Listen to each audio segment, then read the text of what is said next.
Kolkata football লিগে ঢাকে কাঠি পড়ে গেল। এই কলকাতা ফুটবল লিগ উৎসর্গ করলেন বাংলার কিংবদন্তি ফুটবলার পিকে ব্যানার্জিকে, এবং এখানে উপস্থিত ছিলেন অনেক প্রাক্তন ফুটবলার এবং কোচ। দেখে নিন তারই কিছু মুহূর্ত।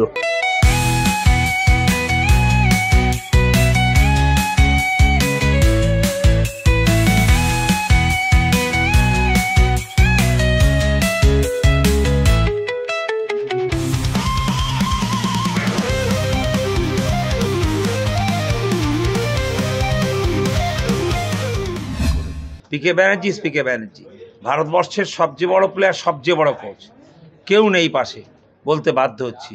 কেন আমার কথা হচ্ছে যে ওনার সম্বন্ধে যেটা করেছে আজ আনন্দ পেয়েছি আমি। আমার তো মনে হয়েছিল যে পিকে ব্যানার্জিকে যেন একটা বিরাট জায়গায় থাকে, সেটা চেষ্টা আমাদের। পিকে ব্যানার্জি চলে গেল, তার সম্বন্ধ, তার ভালোবাসা, তার চিন্তা ধরা নেই। দাদা বলতো যে আমি রেল কোয়ার্টারেই আছি, আমার ছেলে ভাইরা আমাদের সব খাবে কি, খাবার পয়সা নেই।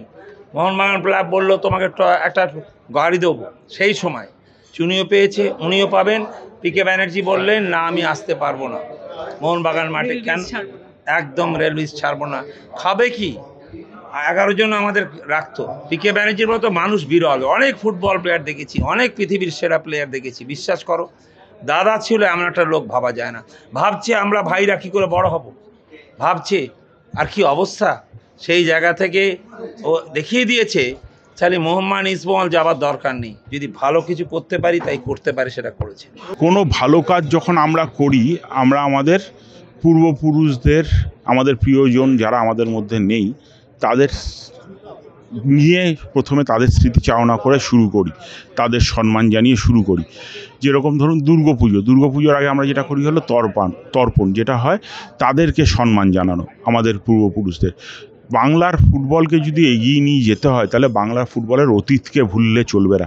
সেই জন্যেই আমাদের এই উদ্যোগ যে আমরা প্রতি বছর ডিসাইড করেছি লিগটা কোনো না কোনো খ্যাতনামা প্লেয়ার বা কর্মকর্তাকে আমরা ডেডিকেট করে আমরা লিগটা শুরু করব। প্রতি বছর যদি আমরা করি, তাতে কি হবে, একদিকে যেরকম খেলা এগিয়ে যাবে, সেরকম পুরনো দিনের স্মৃতি, যারা প্লেয়াররা যারা আমাদের গর্বিত করেছে, যাদের জন্যে বাংলা এই ফুটবলের উন্মাদনা, তাদেরকেও প্রপারলি সম্মান জানানো হবে।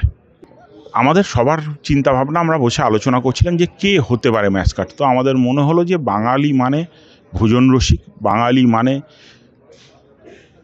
সেন্স অফ হিউমার, বাঙালি মানে বুদ্ধিমত্তা, এবং বাঙালি মানে ফুটবল। তো সবটা মিলিয়ে আমাদের মাথায় আসলো যে গোপাল ভাঁড়কে এমন একটি ক্যারেক্টার, যার গল্প শুনে আমরা বড় হয়েছি ছোটোবেলা থেকে, এবং বাংলার ফুটবলেরও কিন্তু সেইভাবেই আমরা গল্প শুনে বড় হয়েছি। আমরা যাদের খেলা হয়তো দেখিও নি, সে শ্যাম থাপা বা সাবির আলী বা পিকে ব্যানার্জি, তাদেরও কিন্তু গল্প শুনে আমরা বড় হয়েছি। চুনি গোস্বামী, বলরাম, মানে অসংখ্য নাম আছে। তো মনে হলো যে সেরকম একটা কাউকে যদি আমরা ম্যাসকট হিসেবে রাখি, তাহলে বাংলার সাথেও একটা কানেক্ট থাকবে, এবং বাংলার সাথে যে ফুটবলের সম্পর্ক, তার সাথে গোপাল ভাঁড়ের ক্যারেক্টারটা খুব ভালো ম্যাচ করছিল। তাই আমরা গোপাল ভাঁড়কে ম্যাসকট হিসেবে বেছে নিই। এটা একটা আইএফএর একটা অভূতপূর্ব একটা উদ্যোগ। এটা আমি এই উদ্যোগকে সাধুবাদ জানাই। আমি এর জন্য আইএফএকে অসংখ্য ধন্যবাদ জানাই এক্স প্লেয়ার হিসাবে।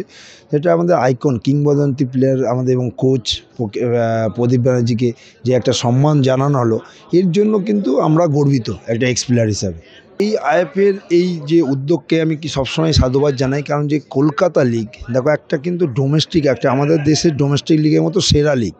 সেই লিগটা যখন একটা সাদামাটা হয়ে গেছিলো, যখন আমাদের 2-3 বছর আগে অ্যানাউন্স হলো বিদেশি প্লেয়াররা খেলতে পারবে না, তখন এটা একটা নিছকই কিন্তু একটা সাদামাটা হয়ে গেছিলো। কিন্তু এই ক্যালকাটা লিগের গুরুত্ব কিন্তু অপরিসীম। এইখান থেকেই কিন্তু অনেক জুনিয়র প্লেয়ার উঠে আসে। আজকে আমি উত্থান হয়েছি কিন্তু এই কলকাতা লিগ খেলি। তো এর কিন্তু গুরুত্ব একটা অপরিসীম, সেটা আইএফএ আবার দেখাচ্ছে, যেটা পিছিয়ে গেছিলো। এই অভূতপূর্ব ঘটনাগুলো দেখো, এগুলো একদম নতুনত্ব মডার্ন ফুটবলের যেটা কালচার, যেটা গ্রুপ বিন্যাস করা হলো। আগে আমরা দেখেছি যে লটারির মাধ্যমে করেছিল, তখন একটা অনুষ্ঠান করেছিল। এখন লোগো উদ্বোধন হলো, কি কলকাতা লিগটা ডেডিকেট করা হলো একটা এক্স প্লেয়ারের উদ্দেশ্যে। একটা অভূতপূর্ব ঘটনা। আমি মনে করি আবার কলকাতা লিগের যে হারানো গৌরবটা আবার হয়তো এর জন্য ফিরে আসবে।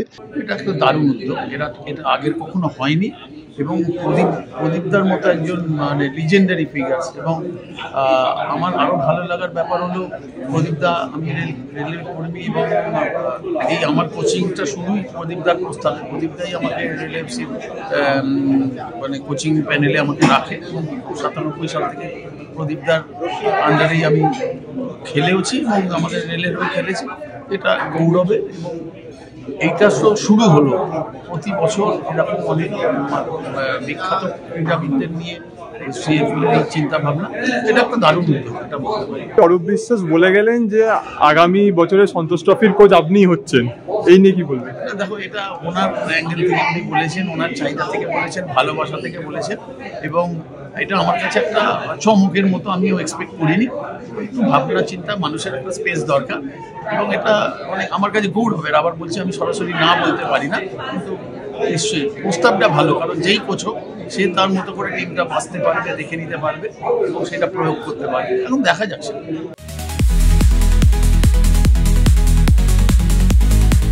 এরকমই নানান বিস্তারিত খবর দেখতে হলে চোখ রাখতে হবে দি ওয়ার্ল্ড নিউজে, কারণ খবর এখন এখানে।